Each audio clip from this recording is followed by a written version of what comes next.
Menu utama kali ini, Saudara. Presiden Republik Indonesia sekaligus Ketua Umum Partai Gerindra Prabowo Subianto mengatakan aneh baru 100 hari kerja sudah dicalonkan di pemilihan Presiden 2029.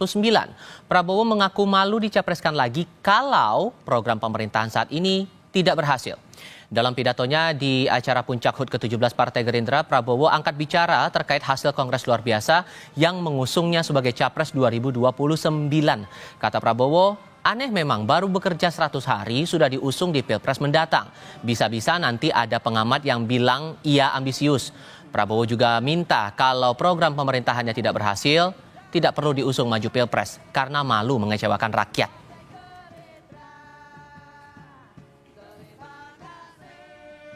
Dan memang sebetulnya aneh, baru 100 hari bekerja sudah dipaksa untuk mau dicalonkan tahun 2029.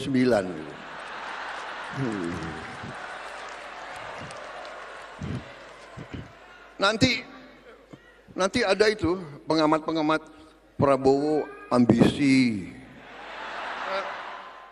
Saudara minta saya bersedia dicalonkan lagi tahun 2029. Saya katakan, kalau program-program saya tidak berhasil, tidak perlu saudara calonkan saya terus. Saya kalau mengecewakan kepercayaan rakyat, saya malu untuk maju lagi.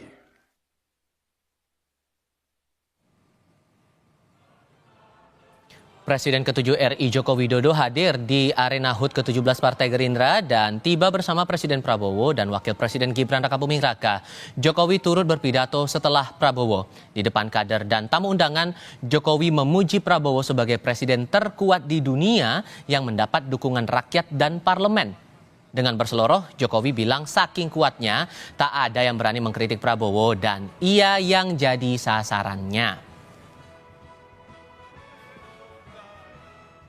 Presiden Prabowo ini adalah presiden dengan dukungan terkuat, baik dari rakyat maupun dari DPR. Coba cek seluruh presiden yang ada di dunia ini, sekarang ini nggak ada yang sekuat Bapak Prabowo Subianto. Saking kuatnya. Dikit-dikit yang salah Jokowi, dikit-dikit yang salah Jokowi, dikit-dikit yang salah Jokowi. Coba sekali-sekali nyalain Pak Prabowo.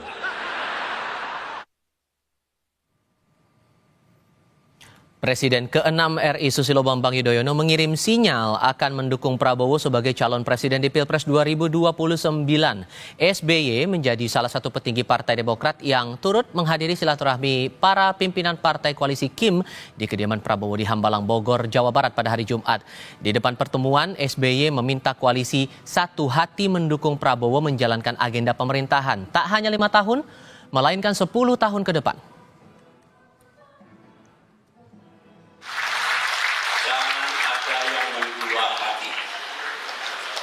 Satu hati untuk memimpin kita untuk pemerintahan yang beliau pimpin.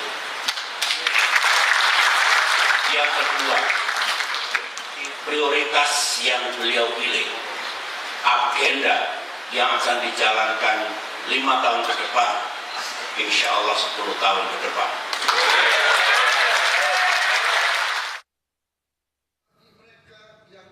Usai menghadiri silaturahmi koalisi Kim di kediaman Prabowo di Hambalang, Bogor, Jawa Barat, Ketua Umum Partai Kebangkitan Bangsa Muhaimin Iskandar mengungkap Presiden Prabowo menawarkan Kim atau Koalisi Indonesia Maju menjadi koalisi permanen pendukung pemerintahannya. Muhaimin tidak gamblang menjelaskan apakah koalisi permanen untuk mendukung Prabowo maju sebagai Capres 2029. Kata Muhaimin, koalisi permanen berlaku sampai kapanpun. Intinya memperkuat koalisi. Pak Prabowo menawarkan koalisi permanen. Pak Prabowo meminta persatuan menjadi kunci utama pemerintahan dan tentu PKB menyambut baik koalisi permanen menjadi perkuatan dari percepatan pembangunan. Gus, koalisi permanen ini buat 2029 Gus, sampai 2029. Ya sampai kapanpun namanya permanen. Oh, berarti udah sepakat juga Gus ngusung Pak Prabowo Gus buat 2029 Gus. Ketua Umum Partai Nasdem Surya Paloh mengatakan keinginan Presiden Prabowo Subianto membentuk koalisi permanen masih perlu dikaji. Paloh mempertanyakan berapa lama waktu dari arti permanen yang dimaksud Ketua Umum Partai Gerindra itu. Tapi pada dasarnya itu hal-hal yang baik gitu. Kalau bisa permanen baik, tapi permanen sampai berapa waktu kan? Pasti ada batas waktu ya. Ya kan? Apakah 2 kali pemilu, 3 kali pemilu, 4 kali pemilu, 5 kali pemilu dan sebagainya ya. Meski hadir dalam acara silaturahmi koalisi Kim di Hambalang Bogor, Wakil Ketua Majelis Syuro Partai Keadilan Sejahtera Ahmad Heriawan menyebut partainya belum menentukan arah dukungan untuk Pilpres 2029.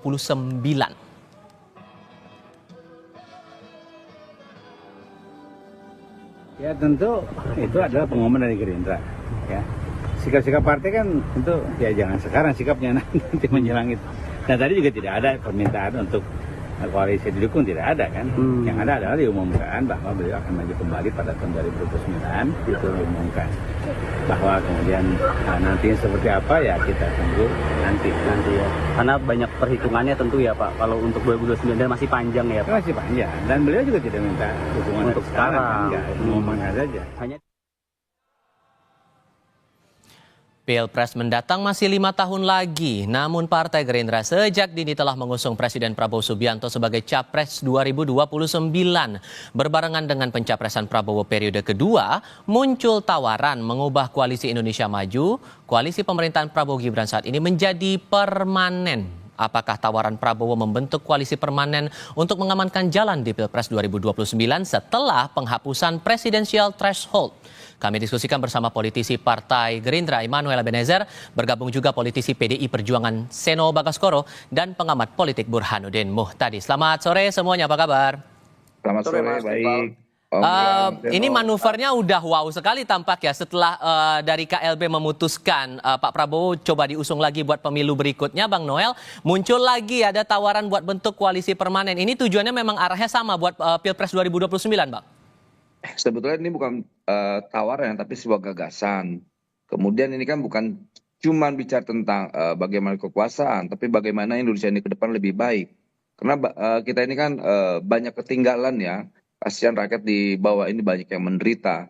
Makanya Pak Prabowo coba menawarkan gagasan koalisi permanen ini. Kemudian kemarin KLB dilakukan oleh Gerindra memutuskan untuk Pak Prabowo maju untuk di 2029. Tapi tawaran itu kan beliau dengan gamblang menyampaikan ya kalau seandainya program ini berhasil saya mau, tapi kalau enggak saya nggak mau. Artinya semua coba dilihat dong, kerja dong.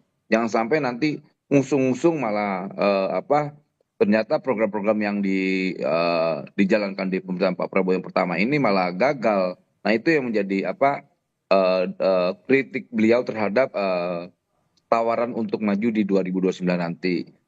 Jadi soal tawaran permanen, koalisi permanen ini ya banyak kan orang menjadi bertanya permanen ini kayak tadi Bang Surya Paloh, ini permanennya itu maksudnya gimana? Berapa lama? Atau batas limit waktunya gitu. Menurut saya koalisi ini sebetulnya kan yang penting adalah koalisi gagasannya untuk bangsa ini ke depan. Saya rasa itu yang bisa dipermanenkan. Karena organisasi memang sangat sulit untuk dipermanenkan ya. Itu yang paling penting adalah gagasannya gitu loh, gagasan awalnya.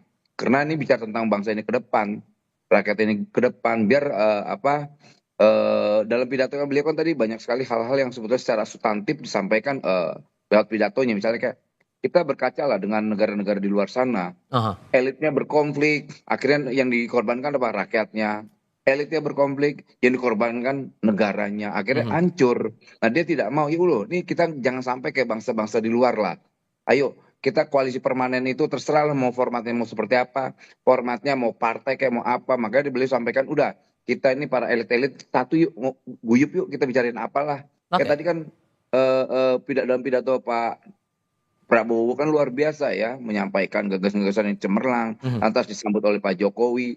Pak Jokowi mengakui, lihat nih, saya cuma 60% waktu 2014 Pak Prabowo pemerintahan pertamanya langsung 80,9%. Artinya, marilah kita sesama anak bangsa, kader bangsa, pemimpin bangsa, saling memuji. Karena itu yang diinginkan rakyat. Dan Pak Prabowo menawarkan itu dengan tulus ya, tidak dengan bulus. Akal-akal bulusnya. Kalau Mas Burhan melihat ada dua narasi yang muncul dalam waktu bersamaan ini, dan di satu momen juga di dalam KLB, dan setelah itu ada pertemuan koalisi Kim begitu. Narasi Prabowo diusung buat pemilu 2029, terus ada koalisi permanen. Manuver Partai Gerindra ini mau dibawa kemana arahnya menurut Anda? Ya, saya membaca hasil KLB yang salah satunya memutuskan Pak Prabowo sebagai Capres 2029, dan kemudian pertemuan dengan elit koalisi Kim sehari setelah KLB, itu saya baca dalam satu tarikan nafas ya. Jadi saya melihat bahwa putusan MK yang menghapuskan presidensial threshold itu menjadi drivers di balik keputusan Gerindra terkait dengan pencapresan dini Pak Prabowo di 2029. Jadi saya merasa elit Gerindra pasti paham, seperti Pak Prabowo katakan, akan sangat aneh di mata publik pemilu presiden baru berlangsung tiba-tiba mencapreskan untuk 2029. Tetapi lagi-lagi itu bacaan yang hanya di atas permukaan. Pasti ada motif yang sedang dikejar oleh elit Gerindra, dan motif itu berkaitan dengan putusan MK yang memberi ruang buat semua partai peserta pemilu untuk mencapreskan siapapun kadernya, termasuk partai-partai pendukung koalisi Indonesia Maju. Nah, di situ dengan mengumumkan Pak Prabowo sebagai Capres 2029, itu seperti mengunci dukungan dari partai-partai pendukungnya selain Gerindra untuk sami'na wa ta'na dengan keputusan Gerindra.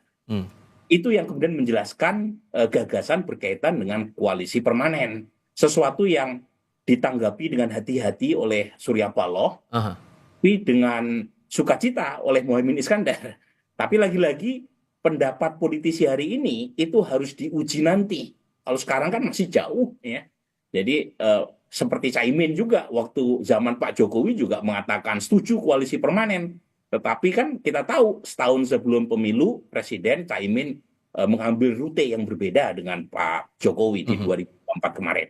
Oke, untuk posisi PDIP, Mas Seno gimana membaca wacana koalisi permanen ini? Apakah merasa terancam dalam tanda kutip, atau jangan-jangan sudah ada obrolan juga nih dari Kim untuk diajak gabung juga ke koalisi?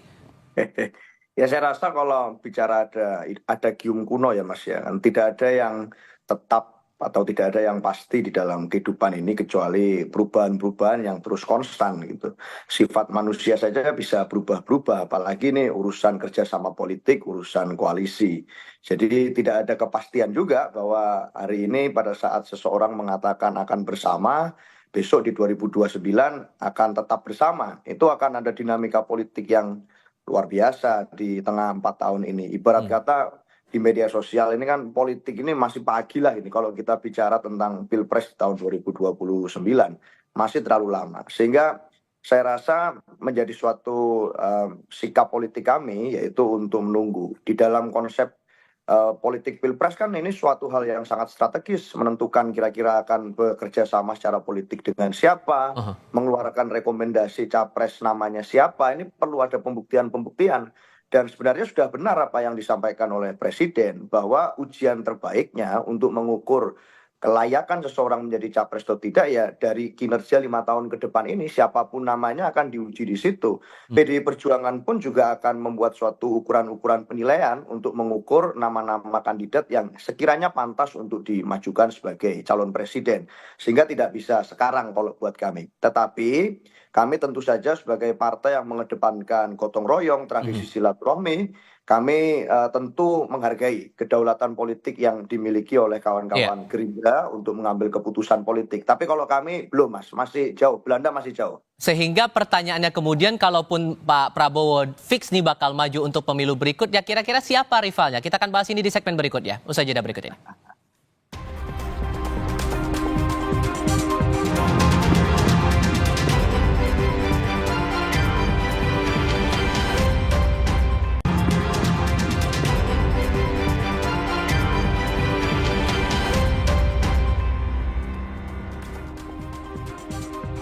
Mas Burhan, terkait dengan pertanyaan saya di segmen sebelumnya, apakah manuver ini bisa dikatakan untuk menghalangi figur potensial untuk melawan Prabowo di pemilu berikutnya, atau sebetulnya ada figur potensial yang bisa bertanding bersama dengan Prabowo di pemilu 2029? Ya sebenarnya Tifal, kalau kita baca putusan MK, itu barrier to entry untuk maju dalam Pilpres itu sudah dihancurkan oleh MK.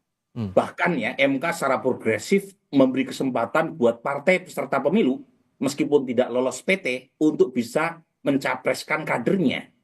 Karena gugatan Perludem yang mengatakan hanya partai yang lolos PT itu ditolak oleh MK. Yang diterima adalah gugatan yang diajukan oleh mahasiswa yang memberi kesempatan siapapun asal dicalonkan oleh partai peserta pemilu. Jadi PBB misalnya itu bisa mencalonkan Yusril Iza Mahendra meskipun PBB tidak lolos PT.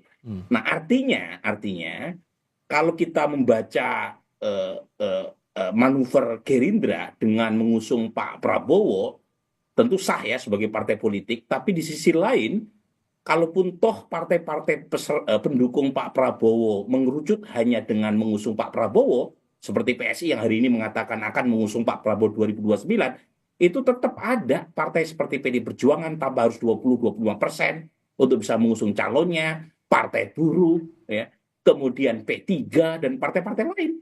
Nah, lagi-lagi di sini kesempatan buat partai-partai apakah mereka berani memanfaatkan pintu normatif yang disediakan oleh MK atau tidak. Jadi PD Perjuangan bisa maju, Mas Anies pun bisa maju dengan hanya bermodal dukungan dari partai yang lolos peserta pemilu. Tapi sosoknya udah kelihatan belum kalau dibaca sekarang, Mas?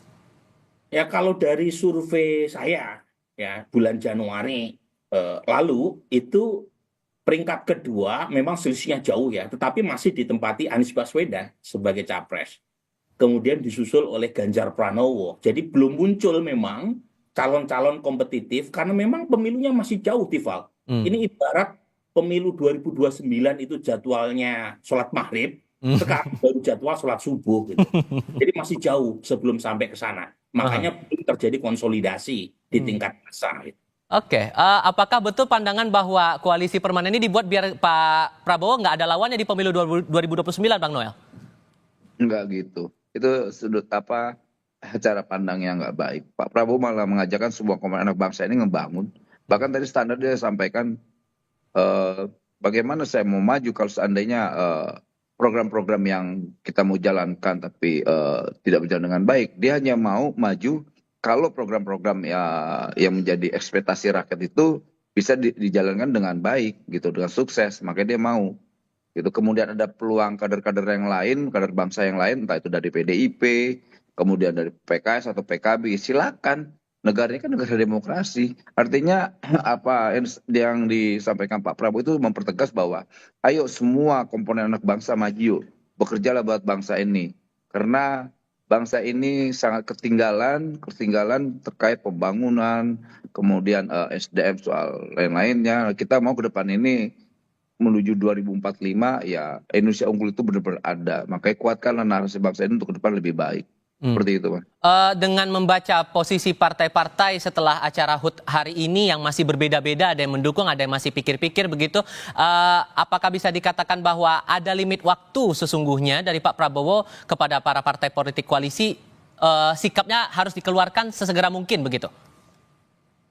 Saya rasa gini, ini kan tawaran tulus ya untuk membangun bangsa ini. Kalau kemudian diresponnya dengan baik, lantas apa ya? Saya rasa nggak ada salahnya. Ya wajar lah partai juga butuh diyakinkan. Ya teman, lo gabung sama gue, tapi kan harus diyakinkan bahwa benar loh ini saya mengajak ini bukan untuk main-main, hanya bukan ngebesarin Prabowo, ngebesarin Partai Gerindra. Ayo kita besarin rakyat ini, bangsa ini kita besarkan sama-sama. Ini rumah besar ini jangan sampai rusak karena hal-hal yang tidak substantif itu. Makanya ya kawan-kawan ya diajak untuk koalisi permanen ini. Ini kan gagasan tulus, bukan gagasan bulus.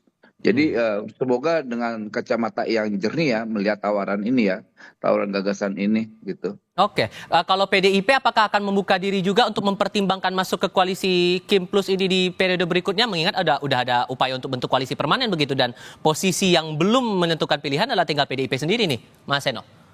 Ya, saya rasa karena memang secara legal formal, positioning politik partai di PDI Perjuangan, aturan mainnya itu di Kongres, Mas. Dan sampai sekarang kan kita memang belum menggelar Kongres.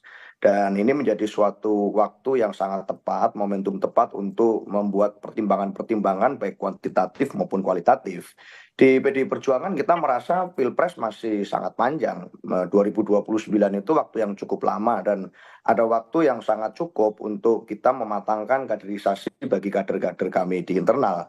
Tentu untuk mempertimbangkan nama kemudian memutuskan bergabung dengan koalisi atau tidak, memutuskan kerjasama politik dengan partai lain atau tidak, itu kan nanti tergantung siapa nama calon presiden yang diusung. Nah, namanya saja kita masih belum ke sana tuh, apalagi saat membahas tentang kerjasama politik. Jadi ini masih ada beberapa step ke depan yang harus kita lalui.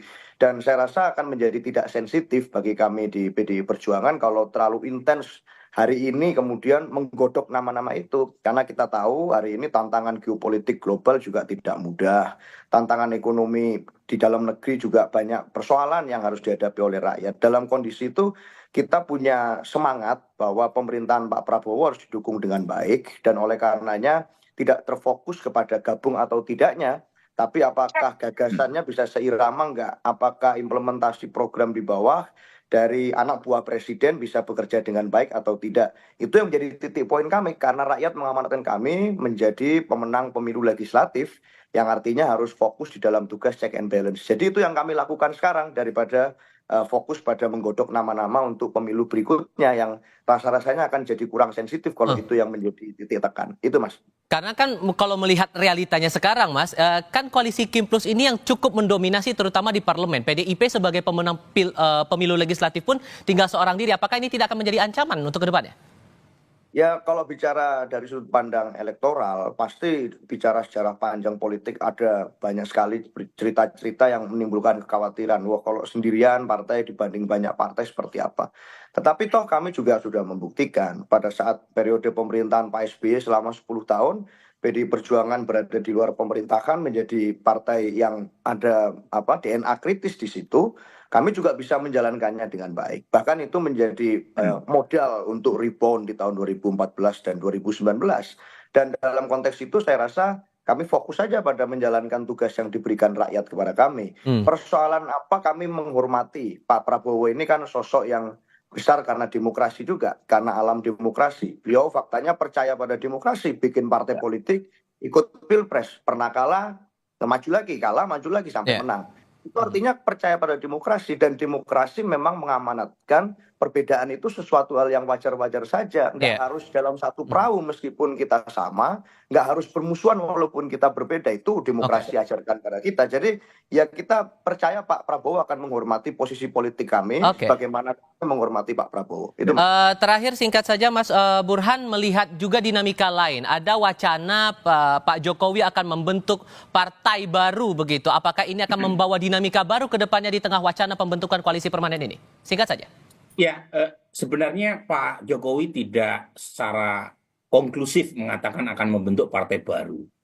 Bahkan dia mengatakan masih mengkalkulasi bisa saja tidak jadi partai baru yang sempat disuarakan Pak Jokowi itu bisa dideklarasikan. Jadi belum tentu.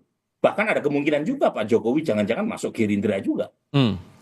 Lagi-lagi semua kemungkinan itu masih sangat terbuka, apalagi dalam konteks politik di Indonesia. Seringkali gagasan besar itu tunduk oleh kepentingan politik pragmatis. Jadi ada gium lama, tidak ada kepentingan yang abadi adalah kepentingan itu sendiri. Jadi koalisi permanen itu by nature tidak pernah terbentuk dalam konteks Indonesia. Jadi sangat mungkin ya jelang 2029 partai-partai yang berada di dalam kekuasaan sekalipun itu memikirkan kepentingan subjektif elektoral yang lagi-lagi sangat dipengaruhi oleh insentif dan disinsentif. Dan itu yang membuat politik di Indonesia akan selalu menarik, kan akan selalu diramaikan oleh kejutan di injury time. Oke, Bang Noel, Mas Seno, Mas Burhan, terima kasih banyak sudah berbagi pandangan bersama kami kali ini. Sehat selalu semuanya. Selamat sore. Terima kasih semuanya. Terima kasih.